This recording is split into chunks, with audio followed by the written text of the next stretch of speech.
세상의 모든 지식 언더스탠딩. 대한민국 정부가 허용한 유일한 마약 네. 언더스탠딩. 예. 중독자 여러분 환영합니다. 야, 너무 심하게 중독되신 것 같습니다. 어떡하지? 참. 예. 남들은 이제 날씨도 조금 풀렸고 해서 바깥에 나가서 지금 신나게 시간을 보내고 계실 시간에 네.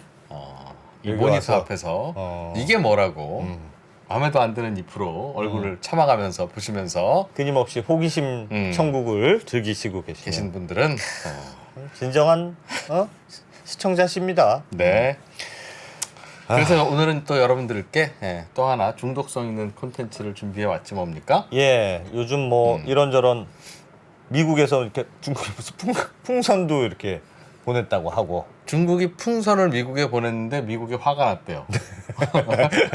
예. 네. 뭐 그런 일도 있다고 하고 또 러시아 우크라이나 전쟁에서도 전투기가 들어가냐 마냐 이런 예. 얘기도 있고 하여튼 다양한 군사와 관련된 얘기를 오늘 좀 집중적으로 배워볼까 합니다. 네, 밀리터리 뉴스 이슈 업데이트. 예.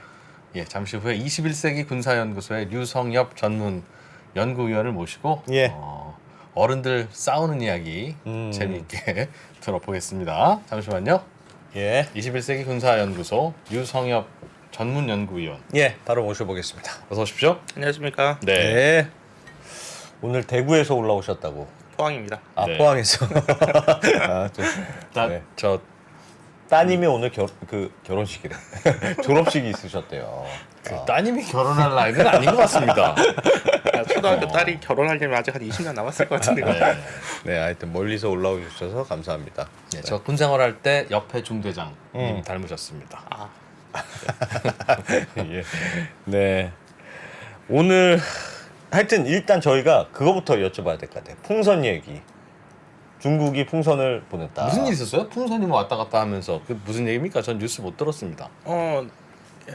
일단은 2월 1일쯤에 예. 몬타나주 인근에서 그 비행 제한 구역이 임시로 설정이 돼 있는 거를 그 지역 언론사 출신 언론인이 내용을 한번 확인을 한 것 같더라고요. 근데 그 지역에 비행 금지 구역이 설정이 될 이유가 전혀 없으니까 이게 뭔지를 확인을 하다 보니까 풍선이 떠 있는 거를 확인을 했고, 그리고 그거를 그게 자연스럽게 미국 내 언론에서 알려지면서 이슈가 된 거죠.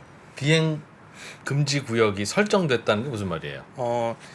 원래 비행 제한 구역이나 비행 금지 구역은 해당 공역에서 비행기가 활동을 할 수 없는 지역을 이야기를 하거든요. 예. 근데 보통은 그걸 임시로 설정을 하는 구역이 아니라 뭐 상시 그렇죠. 여기는 네. 아무도 들어오지 네. 마. 여기는 평소에도 다녀도 좋아. 네. 있을 수 있을 것 같아요. 네. 그런데 그게 임시로 설정이 됐다는 거는 지금 무슨 상황이 벌어지고 있다. 아, 그렇지. 그렇지. 라는 그렇지. 이야기가 되니까 예. 그래서 그게 궁금했던 거죠, 그 사람. 뭔가- 그 기자가 하늘에서 바리케이드 쳐놨으니까 네. 저 왜 저런 거야? 봤더니 거기 풍선이 있더라. 네.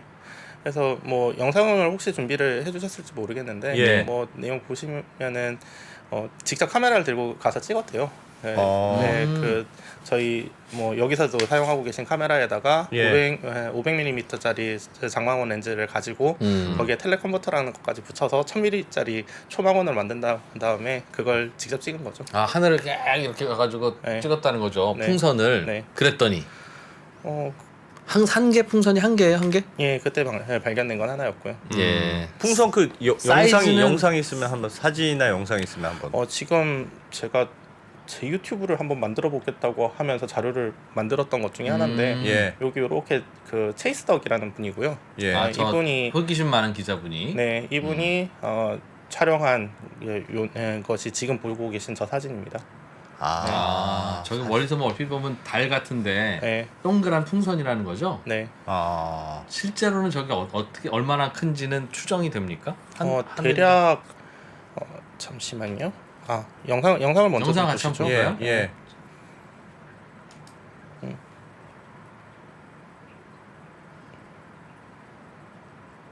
네. 영상. 됐나요? 됐다. 네. 오. 네, 저렇게 떠가는 걸 확인을 한 거고요. 손이 떨리는 거죠? 손이 떨리는 거. 너무 머니까요. 예. 네, 너무 머니까 손도 떨리고 카메라도 떨리는 거고요. 아, 근데 서서히 풍선이 오른쪽, 네. 동쪽을 향해 가고 있다. 네, 그렇게 된 것이고, 그래서 뭐 촬영하면서 저 영상이 좀 길어서 끝까지 보여드리긴 그런데 예. 그 달하고도 이렇게 크기를 서로 비교해서 보여주기도 하고요. 하긴 근데 위치가 다르니 달하고 크기를 비교하는 게 의미는 없죠. 네. 아. 근데 그래서 이게 보고 있는 게 달이 아니라 풍선이다라는 라는 걸 뭐 확인도 시켜줍니다. 육안으로는 잘 안 보이는 모양입니다. 육안으로는 뭐 굉장히 작은 작게? 점이죠. 어. 네, 뭔가 그 이상하게 떠 있다 알겠습니다. 정도. 뭐 풍선 네. 크기가 궁금하긴 합니다만 지가 커봐야 얼마나 클 것이며. 큽니까 저게 풍선이? 자료가 제가 준비한 거에서 있을 것 같은데요. 엄청 여기 있네요. 예.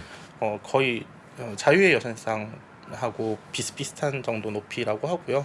그리고 풍선의 지름이요? 풍선의 크기가요? 지름이? 예, 높이가 지금 네, 자유의 여신상만큼은 자유의 여신상을 뭐 비교하면 저 정도인데 크기다? 그거보다 좀 작기는 한데 네. 높이 풍선 높이만으로도 200피트 이상이 된다라고 하고 예, 그리고 전체적인 크기는 뭐 ERJ라고 부르는 소형 여객기가 있거든요. 예, 그 정도 어우. 사이즈가 된다라고 미국 노라드 사령관께서는 말씀을 하셨죠. 네. 저는 저걸 보면서 궁금했던 게 그 보도된 걸 보면 저게 하여튼 중국이 보낸 풍선인데 미국 대륙을 천천히 관통해서 끝날 때까지 그냥 쭉 관통했다가 대서양에서 뭐 격추됐다 그런 거잖아요. 저 큰 게 둥둥둥둥 떠다니는데 그걸 왜 발견을 못했을까요?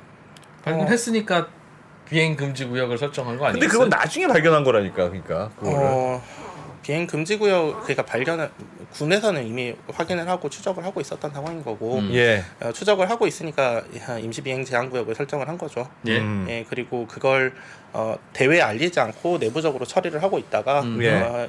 뭐 언론을 통해서 공개가 되기 시작하니까 그때 가서 공고 제한 조치를 풀고 내용을 대중에 다 공개를 한 거다라고 보시면 될 것 그 같아요. 전에 그건 확인은 된 거고. 네. 그래서 밝힌 바로는 저게 중국에서 보낸 풍선이다. 네. 어떻게 했어요? 그럼 저 풍선이 쭉 미국 본토를 상공을 가로질러서 뉴욕까지 갔습니까? 사우스캐롤라이나 쪽으로 빠졌다라고 하고요. 예. 그리고 어디쯤이에요, 그게? 사우스캐롤라이나 오른쪽 동부의 약간 네, 밑에 쪽입니다. 쪽 우리로 치면 뭐 한 삼척 그런 느낌? 예, 그런 느낌입니다. 삼척, 포항 이런 네, 느낌? 포항 느낌입니다. 포항 포항 느낌. 예. 예, 뭐 그 정도 위치였고 풍선이 여기까지 올 때까지 기다렸다고 해요. 그러니까 본토 안에서 이걸 격추를 시키게 되면 뭐가 떨어질지 모르니까. 예, 그리고 아래쪽에 달려 있는 그 페이로드 자체가 굉장히 커서 철제 보조물하고 이런 것들도 확인이 됐거든요. 그래서 그런 것들이 낙하물 피해가 발생할 가능성이 있다라고 판단을 하고 그래서 바닷가까지 나올 때까지 기다렸다가 예, 영해를 넘어가기 전에 예, 격추했다고 합니다. 야. 저도 어디서 쏴야 되는 건지 저게. 굉장히 많은 노력을 했어요. 그 위치를 정확하게 잡기 위해서. 예. 공중 급유기도 띄워놓고 계속 급유 받아가면서 기다렸고요. 네, 그리고 F-22도 2대나 동원을 해서 콜사인이 프랭크 넘버원하고 루크 넘버원하고 2대를 줬다라고 해요. 그게 무슨 말입니까? 콜사인이라고 부르는 그 항공기를 부르는 명칭이 있고 예. 명칭을 부여를 하거든요. 예. 이 항공기를 콜하기 위해서 통신상에서 뭐 제비 3호, 뭐 족제비 예, 2호 이런 거. 말하자면요. 우리 아군 비행기를 부르는 별명. 네. 그래서 주 임무는 프랭크 넘버원한테 줬고 예. 그리고 만약에 프랭크 넘버원이 실패를 하면은 루크 넘버원이 처리를 한다. 뭐 심각해 뭐 있습니까? 그냥 천천히 떠가는 애를 평 맞추는 거 아닙니까? 설마 이게- 미사일로 쐈어요? 그건 당연히 아니죠. 미사일로 쐈습니다. 아까워라. 그렇게 바늘로만 쏴도 될 것 같은데요? 그러니까 그게- 총으로 쏘면 터질 것 같은데. 그게 생각보다 이게 굉장히 좀 위험하고 어려운 작업이에요. 왜요? 보통 전투기라든가 항공기들은 그러니까 고고도에서 활동을 한다라고 하면은 네. 뭐 높아도 한 3만 피트, 4만 피트면 꽤 높은 고도에서 활동을 하는 거거든요. 예. 그런데 이번에 F-22까지 동원을 하게 된 건 이 풍선이 거의 성층권이라고 할 수 있는 6만에서 6만 5천 피트 네. 상공에서 이동을 하다 보니까 예. 이 고도까지 올라갈 수 있는 항공기가 좀 일단 제한이 있어야 있는 거죠. 되고. 그러다 보니까 그렇지. 좋겠네. 미공군에서 엔진이 제일 좋은 게 F-22고 그 다음에 F-15인데 예. F-15보다 F-22가 더 확실하니까 F-22가 제일 엔진이 좋다는 게 예. 엔진이 좋으면 위까지 올라갈 수 있어요? 아무래도 뭐 실용 상승 고도라고 얘기를 하거든요. 예. 그 항공기 성능 재원에 대해서 이야기를 할 때 네. 그게 가장 높은 항공기가 F-22니까 이 전투기가 정말 최대한 올라갈 수 있는 고도까지 올라가서 네. 58,000피트까지 올라간 다음에 거기서 AIM-9X라는 단거리 공대공 미사일을 사격을 해서 격추됐다고 합니다. 기름값하고 얼마나 돈을 쓴 거야? 진짜 짜증나겠다. 이거 풍선 하나 풍선 하나 날라갔는데 날라갔다고. 수백억 썼을 것 같은데요? 뭐 우리 무인기 대응하는 거하고 비슷한 상황인 거죠. 뭐 예. 돈이 뭐 많이 들고 적게 들고의 문제가 아니라 이거는 자존심의 문제니까요. 그 기다렸다가 한 거구나 나름. 그렇겠지. 아예 또 공해상으로 나가면 왜 미국이 뭔데 니네가 와서 저거 쏘느냐 그럴 거고 육지에서 쏘면 파편 떨어지면 또 피해 입을 테니까 되게 신경 쓰는 거군요. 짜증은 났겠네 미국이. 근데 이것도 궁금한데 이게 지금 하여튼 미국 정부의 발표로는 중국 정부의 정찰용 풍선이다 그런 거잖아요. 거기 보니까 뭐죠? 그 태양광 전지도 달려 있고 그 카메라도 달려 있고 그래서 밑에를 관찰하려고 정보를 감시하려고 이렇게 둥둥 떠다녔다 하는 건데 궁금한 건 중국이 위성도 많이 띄워놨다면서요. 위성도 많이 있는데 굳이 그거에 풍선까지 달아서 둥둥둥둥 그럼 분명히 걸릴 텐데 왜 그런 짓을 했나? 그 어렸을 때 사진 처음에 배울 때 보통 그런 이야기 많이 듣지 않으세요? 해를 등지고 사진을 찍으라고. 네. 예? 네. 위성은 보통 그 해를 등지고 사진을 찍을 수 있는 궤도를 사용을 하게 돼 있거든요. 그걸 예? 태양 동기 궤도라고 부르는데 예. 그런 궤도를 쓰다 보면은 내가 통과할 시간이 다 정해져 있어요. 예. 예? 예, 그리고 그렇게 되면은 결국 뭐 이 위성을 내가 피해야 되겠다라고 생각하면은 뭐 적당한 방법들을 사용을 해서 다 피할 방법들을 찾을 수가 있죠. 중국의 위성이 미국을 감시하려고 할 때 예. 어차피 위성이 몇 시에 어떻게 오는지는 다 아니까 미국은 그때만 그럼 커튼을 칩니까? 뭐 방법은 여러 가지일 수 있는데 예. 일단 위성은 그래서 어떤 제한은 분명히 있습니다. 그래서 특히나 어떤 플랫폼을 사용을 하느냐. 뭐 감시 정찰 자산에서 중요한 건 딱 두 가지인데 하나는 어떤 종류의 센서를 사용을 할 거냐. 그러면은 어떤 종류의 정보가 수집이 될 거냐가 결정이 되는 거고요. 예. 그리고 또 하나는 플랫폼이 어떤 종류의 플랫폼을 사용을 할 거냐에 따라서 내가 어떤 지역을 어떤 형태로 볼 거냐가 결정이 되는 거거든요. 네. 위성 같은 경우에는 전 지구를 계속 끊임없이 돌면서 전 지구에 대한 정보를 뭐 매일매일 수집하는 용도 이런 예. 데는 적합한데 예. 어떤 특정 지역이나 이런 데서 계속 지속적으로 들어오는 어떤 정보들을 수집을 하기에는 적절한 자산이 아니에요. 그래서 보통 이런 때는 항공기를 사용을 하거나 좀 심한 경우에는 뭐 비행선을 사용을 하거나 이런 경우들이 있는 거죠. 그래서 이런 풍선 같은 형태들은 굉장히 느리긴 하지만 그 해당 지역에서 굉장히 오래 떠 있을 수 있고 네. 그리고 고도도 6만에서 6만 5천 피트, 좀 심하면 12만 피트 뭐 이런 식으로 굉장히 높게 올릴 수가 있거든요. 그렇게 되면 가시선이라고 해서 내가 멀리 볼 수 있는 거리가 점점 늘어나게 돼 있어요. 그런 장점들이 있어서 그래서 풍선을 사용한 걸로 보입니다. 그래도 금방 걸릴 거 아니겠습니까? 큰 게 그 자유의 여신상만한 게 아무리 높이 있다 그래도 저 카메라로 찍으면 나올 정도인데 그것도 천천히. 언젠가 걸릴 줄은 알았을 거예요. 근데 예. 바로 걸리진 않을 수도 있겠다라고 생각했을 거예요. 왜요? 왜요? 생각보다 굉장히 느리게 움직이는 물건이고요. 그리고 그럼 더 잘 걸리는 거 아닙니까? 아닙니다. 오히려 레이더라던가 이런 것들은 최신형 레이더들은 보통 도플러 효과라고 해서 이동하는 물체의 빠르게 속도를 이동하는 건 오히려 덜 측정하는 그런 기능이 기본적으로 있어서 예. 오히려 정지돼 있거나 굉장히 느린 항적들 같은 경우에는 이걸 최신형 레이더들은 오히려 못 찾는 경우들이 있어요. 그래서 이런 것들의 허점이 있으니까 잘하면 좀 피할 수 있지 않을까라고 생각했을 수 있겠죠. 야, 그럼 추진 연료가 있어요? 미국의 동쪽을 향해서 가는 게 아니면 그냥 바람에 몸을 맡깁니까? 바람에 몸을 맡겼다라고 하기에는 주요 지역들을 거쳐서 지나갔다라고 얘기를 하거든요. 그러니까 주요 지역에서 꽤 오래 떠 있으면서 필요한 것들을 수집을 하고 그 다음 장소로 이동을 하고 이런 식으로 운영을 했다라고 보이기 때문에 그러면 조정이 누가 했다는 뜻이네요. 리모컨으로 조정하고 있었네요. 성층권이 그런데 굉장히 바람이 엄청 센 지역이거든요. 예. 제트 기류나 이런 것들도 많고 예. 그래서 쉽게 떠내려갈 수도 있고 하기 때문에 아주 뭐 굉장히 강한 어떤 추진 장치를 달아놨다라고 보기는 좀 어려울 거고 예. 대신에 어느 정도 이걸 좀 조향을 할 수 있을 정도, 그냥 적절하게 관리를 하면서 방향을 요렇게 좀 틀 수 있을 정도 정도의 추진력은 갖추고 이동을 했지 않을까 그렇게 보고 그럼 있습니다. 어떻게 조정합니까? 자율 비행일까요? 그 위에 있는데. 뭐 항법상에서 뭐 크게 어려울 부분은 없으니까요. 뭐 비행기에도 요즘 오토파일럿 다 들어가 있잖아요. 아, 그렇지. 그렇지. 아. 알겠습니다. 아니, 근데 저희가 잘 몰라서 정말 여쭙는 거니까 조금만 좀 이렇게 더 이렇게 그냥 이쁘다라고 생각하고 조금 더 성의 있게 해주시면 뭘 저런 걸 물어봐. 뭐. 아니 무슨 뭐 오토파일럿 있잖아요. 물론 이제 그 업계에서 군사 전문위원들끼리는 그런 톤으로 대화를 나누시는 게 충분히 이해도 되고 뭐 그런데 저는 진짜 몰라서 쫓는 겁니다.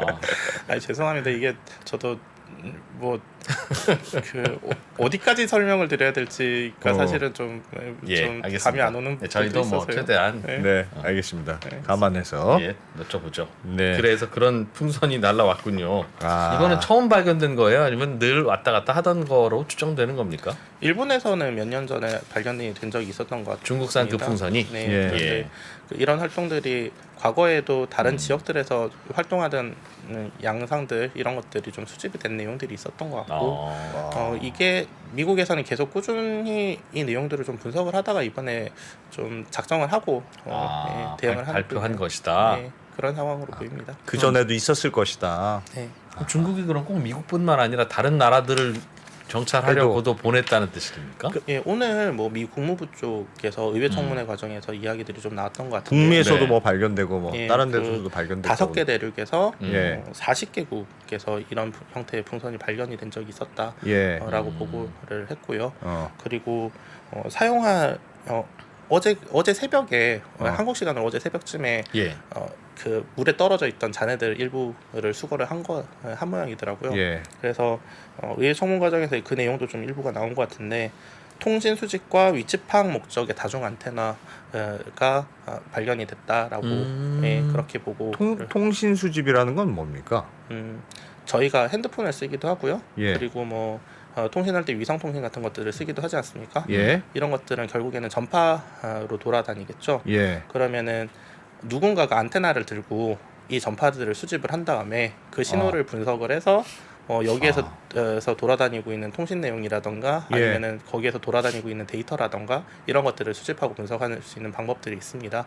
그리고 그것들을 뭐 시긴트라고 하고요. 그리고 그게 이제 신호 정보라고 부르는 영역인데 예. 그 이하에 뭐 코민트하고 일린트라고 해서 그 코민트는 이제 통신 정보를 그렇게 수집해서 처리를 하는 방식이고 코민트가 통신 정보. 처음에 말씀해 주신 게 신호 정보가 가장 큰 카테고리고 예. 그리고 그 아래쪽 카테고리에서 통신 정보를 이렇게 감청하는 행위가 코민트라고 할 수 있고 그다음에 레이더 같은 거나 이런 전자장비에서 나오는 신호들 있지 않습니까? 예. 그런 것들을 분석하는 게 일린트라고 해서 그래서 전자정보 수집이 그러면 구글 맵스처럼 사진을 찍으려는 게 아니었고 감청을 하려는 게 목적이었군요. 이번에 돌아다니는 건. 아직까지는 감청 쪽에 무게를 두는 것 같습니다. 근데 뭐 조건이라던가 이런 것들을 놓고 보면은 예. 사실 플랫폼만 놓고 보면 영상 촬영도 사실 가능했을 수 있어서 뭐 어떤 형태까지 했다라는 거는 좀 더 뭐 FBI나 이쪽에서 조사 결과가 나와봐야지 될 것 같아요. 아직은 발표는 안 했고 네. 하여간 포괄적으로 감시 정찰을 위한 것이라고 네. 뭘 감시하는지는 모르겠고 네. 추정하시기에는 뭘 보러 갔던 거 보세요? 그 풍선이? 최근 들어서 중국에서 핵미사일 사일로들을 굉장히 많이 늘리고 있거든요. 핵미사일 사일로드? 예, 사일로라고 해서 핵미사일 발사대를 건설을 굉장히 많이 하고 있어요. 예. 그 얘기는 그만큼 중국의 핵 전력이 확장하는 추세로 나가고 있다라는 걸 이야기를 하고 그리고 중국 주변에도 보면 북한이라던가 파키스탄 쪽도 핵이 확산이 되는 경향들을 볼 수가 있죠. 예. 그런 핵미사일의 주요 표적들이 뭐냐면 상대 국가의 핵미사일 사일로 발사대예요. 그래서 예, 그 지역이 어떤 식으로 운영이 되고 있고 그 취약점이 뭔지를 파악을 하려면 정보 수집이 필요하니까 그런 형태의 활동들이 필요했을 수 있습니다. 특히나 신호정보 같은 경우에는 안테나가 그 현장에 인접할 수 있는, 그러니까 통신 가시선이라고 얘기를 하거든요. 예. 그 직선으로 서로 안테나하고 안테나 사이가 서로 신호를 받을 수 있는 위치까지 들어가야 되기 때문에 그 통신 가시선을 맞추려면 미 본토까지 어떤 자산을 넣어야 되고 그렇게 하기에는 위성을 쓰게 되면 위성은 그냥 한번 휙 지나가면 끝이잖아요. 그러니까 중간에 신호를 받다가 신호가 끊겨버릴 수도 있고 하니까 그렇게 되지 않도록 그 해당 상공에서 굉장히 오래 떠 있을 수 있을 만한 플랫폼이 필요했겠죠. 미국의 무슨 통신 전파를 받고 싶었던 거예요? 그 핵미사일 부대를 운영하는데 예. 필요한 통신 라인들이 있어요. 미국의 핵미사일 부대를 운영하기 위한 통신을 담당하고 있는 이 시파이 체계들이 또 따로 있어요. 예. 그러니까 육군이 사용하는 시파이 체계 쪽의 있고. 라인이 따로 있고 해군하고 공군이 쓰는 거 따로 있고 그 다음에 특별히 백악관부터 시작해서 그 말단의 핵미사일 부대까지 다 연결이 돼야 되니까 그것들을 관장하는 시파이 체계가 또 따로 있습니다. 무슨 체계요? 지휘정보 통신 체계라고 해서 예.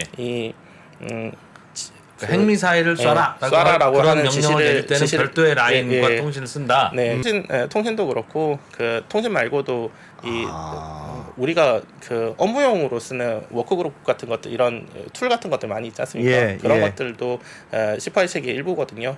예, 그런 것들도 어떻게 구성되어 업무용 메신저 등등. 업무용 메신저 등등 이런 것들도 다 포함이 돼 있는 개념들이라서 업무용 메신저가 하늘로 무슨 전파를 쏘아요? 당연히 필요하면 써야죠. 그리고 그건 인터넷망으로 서로 왔다 갔다 하는 거 아닙니까? 인터넷망도 우리가 사용하는 인터넷망도 유선망으로 이렇게 돌아다니기도 하지만요. 네. 공중으로 이렇게 신호를 쏴서 서로 주고받으면서 그 대용량 통신은 그쪽만 그래요? 기지국과 기지국 사이에 뭐 그런 말씀이세요? 뭐 밀리미터 웨이브라던가 이런 것들도 사용을 하고요. 예. 그리고 위성 통신 쪽에서도 이걸 백업망으로 주로 많이 사용을 하죠. 그거를 그 전파를 감지하기 위해서는 그 동네에서 좀 오래 떠 있어야 된다. 그러려면 풍선 같은 게 적합하다. 예. 그럼 그 목적에 부합하려면 풍선이 매우 적합한 거군요. 그 별로 돈도 많이 안 들 것 같고. 돈도 많이 안 들고 발견되더라도 내 거 아니라고 발뺌을 사실 할 수도 있는데 이번에 중국에서는 기상 풍선이다라고 하면서 자기네 거라는 건 인정을 하더라고요. 미국은 그럼 그냥 기분이 나쁜 정도. 기분이 나쁜 정도를 넘어서겠죠. 매우 위협적입니까? 그런 게 막 떠다니면? 하긴 우리도 그 무인기 한번 왔을 때도 날리긴 날렸죠. 무인기 들어왔을 때도 제가 뭐 언론에 말씀드린 부분이기도 한데 네. 그 사용한 기술이 낮은 수준의 기술이라고 해서 위협 수준도 낮은 건 아니에요. 그러니까 그 사용한 기술이 높다고 해서 위협 수준이 무조건 높아지는 것도 아니고, 그렇지. 그리고 사용한 기술 수준이 낮다고 해서 그 위협 수준이 낮아지는 것도 아니거든요. 그렇기 때문에 위협 수준에 대한 평가는 별도로 따로 해야 돼요. 그런 측면에서 봤을 때 우리 쪽에 들어왔던 무인기도 굉장히 높은 수준의 위협이었고요. 그리고 뭐 이런 형태의 풍선도 적절하게만 사용하면은 충분히 미국에서 필요한 정보를 수집할 수 있는 굉장히 훌륭한 자산이 될 수 있는 거죠. 이거는 위법이거나 상대국에 대한 뭐 선전포고 같은 의미는 아니에요? 그러니까 당연히 위법입니다. 국제법상으로는. 그렇죠. 남의 영공을 무단으로 침범한 건데요. 근데 보통 비행기가 넘어가면 뭐 난리 나잖아요. 뭐 서로 공군기도 뜨고 하면서 삐뽀삐뽀하면서 상대방 나라에다가 너네 뭐냐 뭐 그 상황입니다. 붙을래? 뭐 이것도 있는데 그 상황. 이것도 그 상황으로 지금 이 상황입니다. 풍선이라고 차이 없습니다. 차이가 없다. 네. 근데 지금까지도 여러 번 왔다 갔다 하는 거 그냥 아유 저놈의 자식들 저러다가 이번에 한번 문제 삼은 거라면서요. 뭐 항공법상에도 보면 비행선이나 이런 거에 대한 규정들이 있거든요. 예. 그 풍선이나 비행선이라고 해서 이 규정에서 벗어날 수가 있는 게 아니에요. 그러면 처음에 날렸을 때 진작 떠서 뭐 강경 대응 내지는 매뉴얼대로 했어야 이 정도 대응은 좀 약하지는 않습니까? 당한 나라치고는 다 진행할 때까지 봤다가 격추하고 나서 어유 저놈의 중국인들 뭐 이런 거가 좀 아니면 중국이라는 게 아주 명확한 증거로 제시하기가 약간 어려운 게 있거나 그랬을 수도 있겠네. 그랬을 수도 있고요. 근데 예. 그보다는 정확하게 이게 무슨 활동을 하고 있는지가 궁금했을 수도 있죠. 좀 지켜보면서 예, 추적하는 과정에서 보면 RCL-3이라고 부르는 미군의 정찰기들도 다수 투입이 됐었거든요. 예. 그러면서 이 풍선이 어떤 활동을 하고 있는지를 굉장히 관심 있게 본 것 같아요. 일단 격추를 하고 나면 뭐 65,000피트 고도가 굉장히 높은 고도이기 때문에 예. 떨어지고 나면 구조물이 거의 다 망가진다라고 보는 게 맞아서 그래서 뭐 이걸 그 떨어진 낙하물들을 다 회수를 한다고 해서 이쪽에서 어떤 활동을 했는지가 알 완벽하게 수는 파악이 되지는 없다. 않을 거거든요. 아하. 그래서 되도록이면 시간을 두고 어떤 활동들을 하고 있었는지를 계속 추적을 하고 있었다고 보는 게 맞을 것 같습니다. 이야, 심각한 거네 그럼. 이상하다.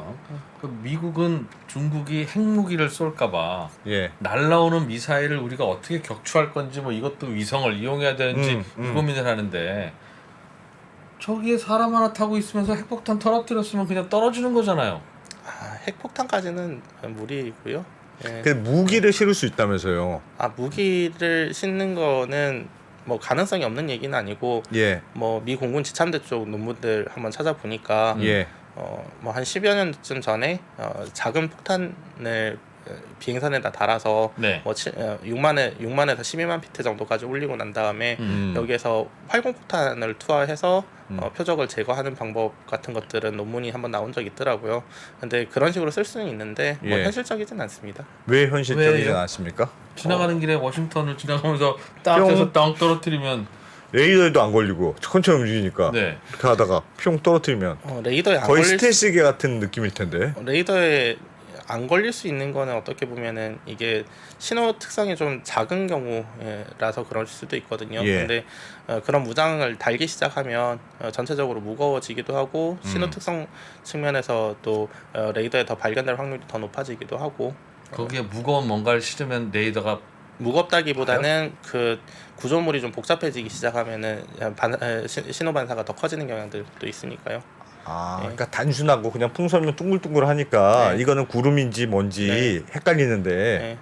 뭐가 삐죽한 게 있고 그러면 이거는 잡아내기가 편리하다는 거예요? 예, 그리고 핑계도 필요했겠죠. 사실 이게 그냥 기상풍선입니다라고 이야기하려고 중국은 처음부터 생각을 하고 있었을 텐데 만약에 외부에 폭탄이나 이런 것들이 달려있는 형태로 미국 본토로 들어가는 게 눈에 보인다라고 하면은 이건 진짜 한번 해보자는 거다. 예, 그렇게 되는 이번에는 거니까요. 안 달았겠으나 혹시라도 중국이 다음에 혹은 이번이 무슨 군사적으로 도발하려는 목적이 있었을 수도 있잖아요. 가질 수 있죠. 이번 풍선은 아니지만 당장 내일이라도 도발을 하려고 하면 그런 식으로 날려 보낼 지금 미국 입장에서는 저렇게 오는 게 저게 정찰인지 감시인지 저기서 폭탄 떨어지는지를 어떻게 알고 야, 일단 지나갈 때까지 보다가 우리 대서양으로 들어가면 그때 출동시키자 라고 했을까요? 중간에 계속 보고는 있었겠죠. 자산들을 투입을 해서 예. 이게 외관상으로 어떤 형태인 건지는 계속 보고 있었을 거예요. 그렇기 때문에 무장이 없다라는 건 명확하게 확인했을 거고 보면 안다. 그리고 어떤 공격 무기나 이런 것들을 설계하거나 아니면 선택을 할 때 두 가지를 많이 봅니다. 하나는 네. 치명성이라고 해서 이걸 사용했을 때 얼마나 상대를 큰 타격을 줄 수 있느냐를 예. 보고요. 다른 하나는 생존성이라고 해서 이게 임무 지역까지 안전하게 잘 도착해서 임무를 수행하고 돌아올 수 있느냐를 보거든요.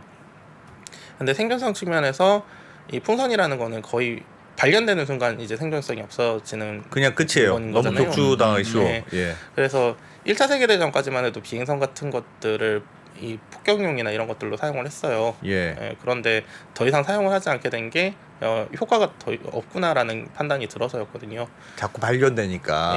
발견되기도 하고 발견되면 바로 전투기가 날아서 격추를 격추한- 해버리기도 하고 예. 그렇게 되니까 1차 세계대전 넘어가면서부터는 더 이상 비행선을 뭐 군사용 공격용 무기로는 사용을 안 하게 되는 게 많았고 그리고 2차 세계대전 때는 좀 다른 방식들을 쓰긴 썼어요. 그러니까 풍선에다가 눈먼 폭탄들을 달아서 날려보내는 형태로 그런 그냥 폭탄. 아무데나 떨어져라. 아무데나 떨어져라. 아. 네, 근데 영국 같은 경우에는 효과를 좀 봤고 예. 일본 같은 경우에는 효과를 굉장히 못 본 사례들이 좀 있습니다.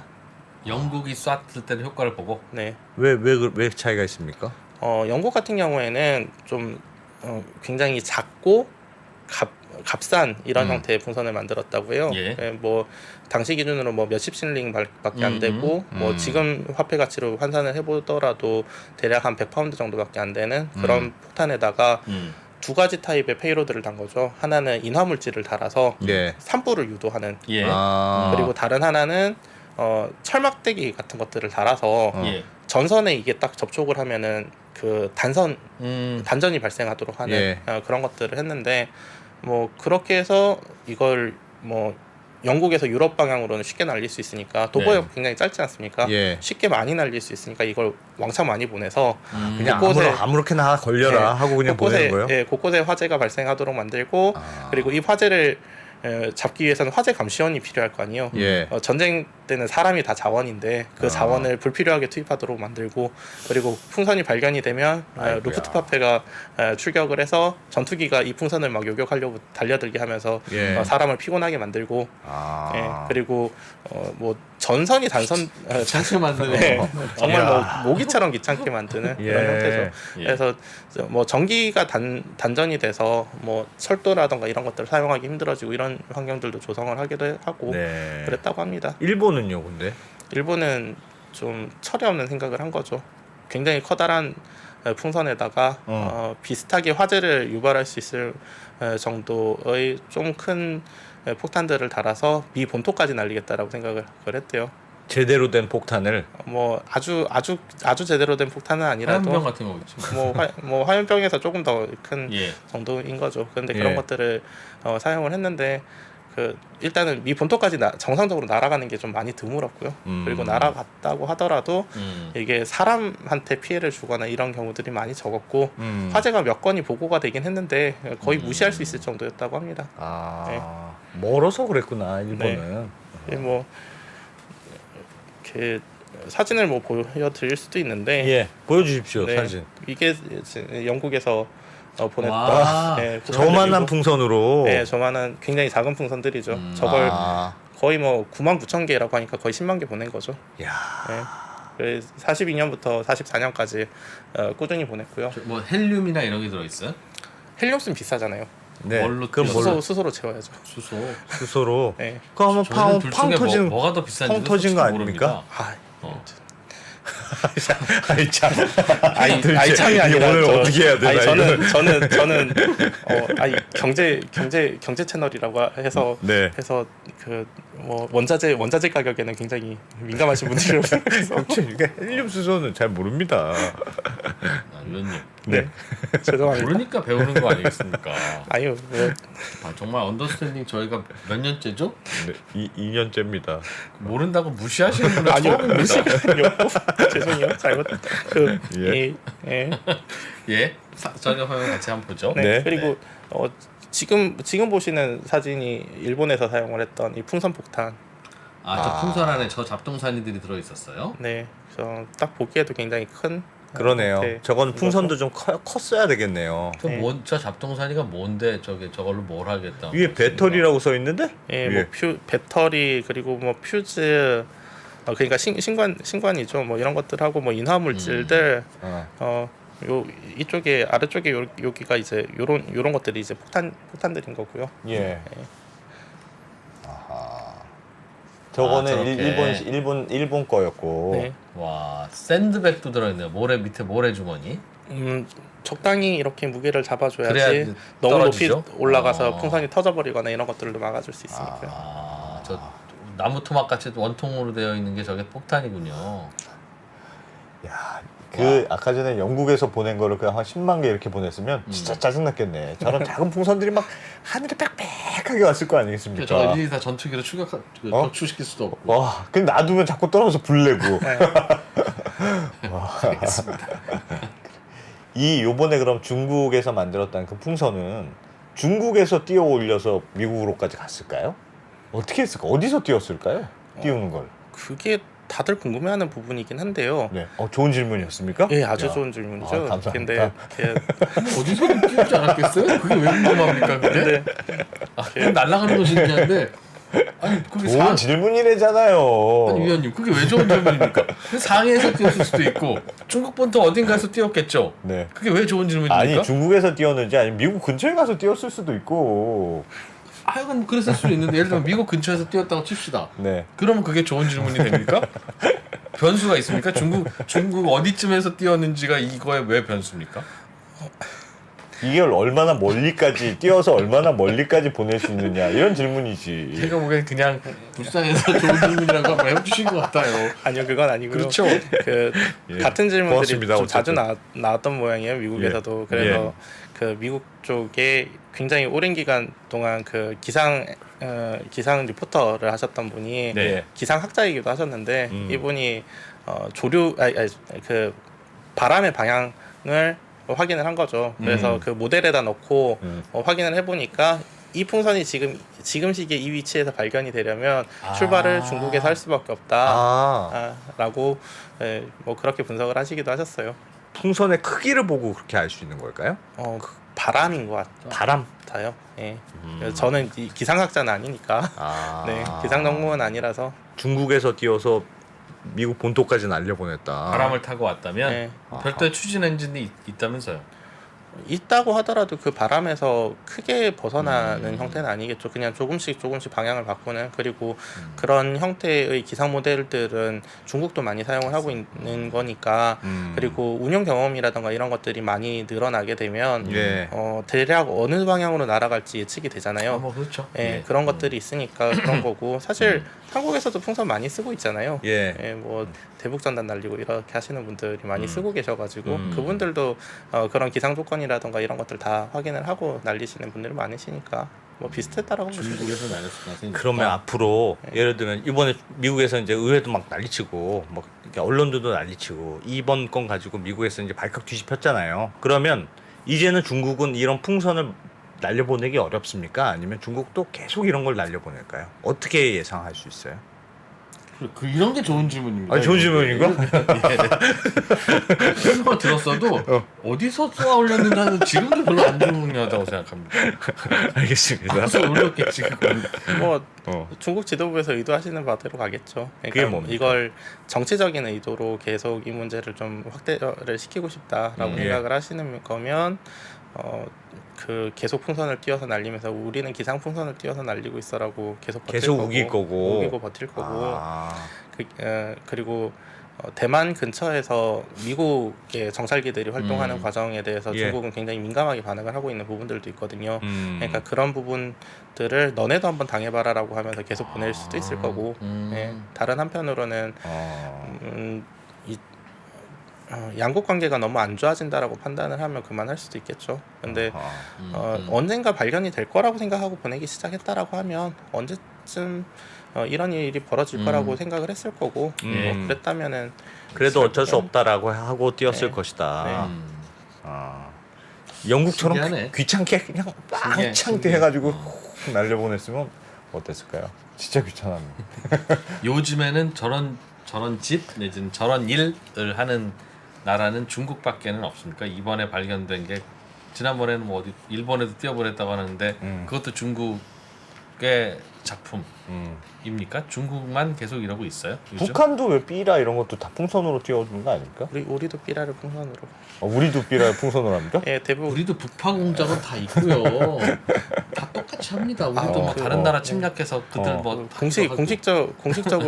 공식적으로 군에서 뭐 대북전단이나 이런 것들에 대한 활동을 안 한 지는 상당히 오랜 기간이 지났고요. 그렇기 때문에 그런 종류의 활동들은 대부분 민간단체를 중심으로 진행이 되고 있고 민자삐라. 민자삐라죠. 민자삐라. 민자삐라. 네. 북한, 중국이 중심으로 한다. 알겠습니다. 맞습니다. 풍선이 풍선 얘기.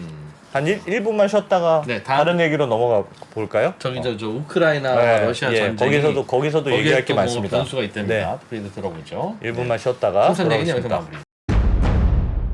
달라진 중국, 달라질 중국. 중국이 기침을 하면 한국은 독감에 걸린다. 최근 중국은 지난 10년보다 더 빠르게 변하고 있습니다. 이런 변화를 주도하고 있는 중국 정부. 그들의 계획을 우리는 얼마나 알고 있을까요? 중국의 정책을 제대로 이해하기 위해 만든 언더스탠딩 특강 시리즈 달라진 중국, 달라질 중국. 중국 전문가 이철 박사의 강연으로 만나보시죠. 지금 바로 영상 아래 링크를 확인하세요.